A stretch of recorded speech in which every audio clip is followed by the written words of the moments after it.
സ്ത്രീ പുരുഷന്മാർ കൂടിക്കലരുക എന്നുള്ളത് ഇസ്ലാം അത്രയും കർശനമായി വിലക്കിയിട്ടുള്ള കാര്യമാണ്. അല്ലെ, സമൂഹം എങ്ങനെ കാണുന്നു എന്ന കാര്യത്തെക്കുറിച്ച് ചിന്തിക്കേണ്ടതില്ല. സമൂഹം പലതും നല്ലതായി കാണും, അവര് നിലപാടുകൾ മാറും. നമ്മൾ ജീവിക്കുന്ന സമൂഹം എന്താണെന്ന് നമുക്കറിയാവുന്നതാണ്. അവരുടെ നിലപാട് നമ്മെ ഒരു തലക്ക് സ്വാധീനിക്കരുത്. അല്ലെ, അവസാന കാലമാകുമ്പോ പരസ്യമായി വ്യഭിചരിക്കും. അത് ചില രാജ്യങ്ങൾക്ക് തുടങ്ങിക്കഴിഞ്ഞു. അവിടെ പോയാൽ നമുക്ക് അങ്ങനെ ആകാൻ പറ്റുമോ? ഇല്ല. ഇസ്ലാം കർശനമായി വിലക്കിയിട്ടുള്ള കാര്യമാണ് സ്ത്രീ പുരുഷന്മാർ തമ്മിൽ കൂടിക്കലരുക എന്നുള്ളത്. ഇബ്നു തൈമിയ്യ റഹിമഹുല്ലാഹ് പറഞ്ഞു കാണാം, സ്ത്രീ പുരുഷന്മാർ കൂടിക്കലർന്നാൽ തീയും വിറകും തമ്മിൽ കൂടിക്കലരുന്നത് പോലെയാണ്. അത് യാതൊരു സംശയവുമില്ല. പിന്നെ ഫിത്നകൾ ഉണ്ടാവുക എന്നുള്ളത് അത് സ്വാഭാവികമാണ്. അതിന്റെ കുറ്റം പറഞ്ഞിട്ട് കാര്യമില്ല. എല്ലാ അവസരങ്ങളും ഉണ്ടാക്കി കൊടുത്തിട്ട് പിന്നെ അവർ ചെയ്യുന്ന തെറ്റിന് തലയിൽ കൈവച്ചിട്ട് യാതൊരു കാര്യവുമില്ല. അല്ല, അവർ സൂക്ഷിച്ചോളും, അവർ നല്ല മനസ്സാണ്, നിങ്ങൾ വിചാരിക്കുന്ന പോലെയൊന്നല്ല എന്ന് പറയുന്നതിൽ യാതൊരു കഴമ്പുമില്ല. ഷെയ്ഖ് മുഖ്ബിർ റഹിമഹുല്ലാ അദ്ദേഹം ഈ വിഷയത്തെക്കുറിച്ച് പറഞ്ഞിരുന്ന ഒരു ബൈത്ത്, ഇതിനെപ്പറ്റി ചോദ്യം ചോദിച്ചാൽ, ഇഖ്തിലാത്തിനെ കുറിച്ച് ചോദിച്ചാൽ ഷെയ്ഖ് പറയുന്ന ഒരു ബൈത്ത് കാണാം.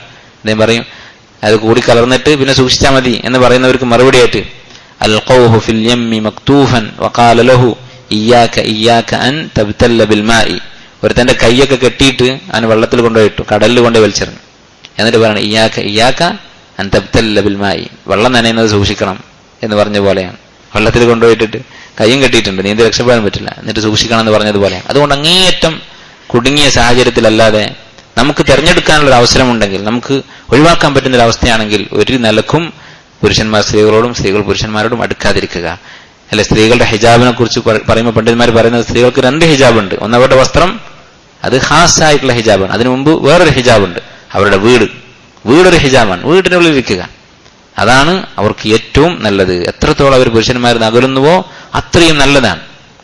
അല്ലെ, സ്വർഗത്തിൽ യാതൊരു ഹറാമും മനുഷ്യൻ ചെയ്യാത്ത ലോകമാണ് സ്വർഗം. അവിടെ വെച്ച് അള്ളാഹു സ്വർഗത്തിലെ സ്ത്രീകളെ കുറിച്ച് പറഞ്ഞ എന്താണ്?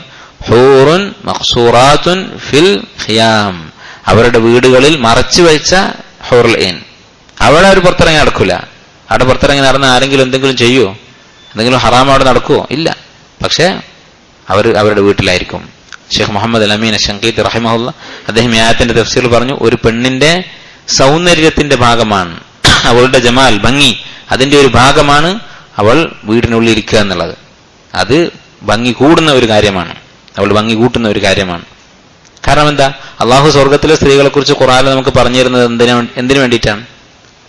അവരോട് ആഗ്രഹം ഉണ്ടാക്കാൻ വേണ്ടിയാണ്. അപ്പൊ ഒരു പെണ്ണിനോട് ആഗ്രഹം ഉണ്ടാക്കുന്ന കാര്യമാണ് അവൾ വീട്ടിൽ അടങ്ങിയിരിക്കുന്നവളാണ് എന്നുള്ളത്. ആവശ്യത്തിനൊഴികെ അങ്ങേയറ്റം നിർബന്ധിതയായാൽ അള്ളാഹു താല അനുവാദം കൊടുത്തിട്ടുണ്ട് ആവശ്യത്തിന് പുറത്തിറങ്ങാൻ.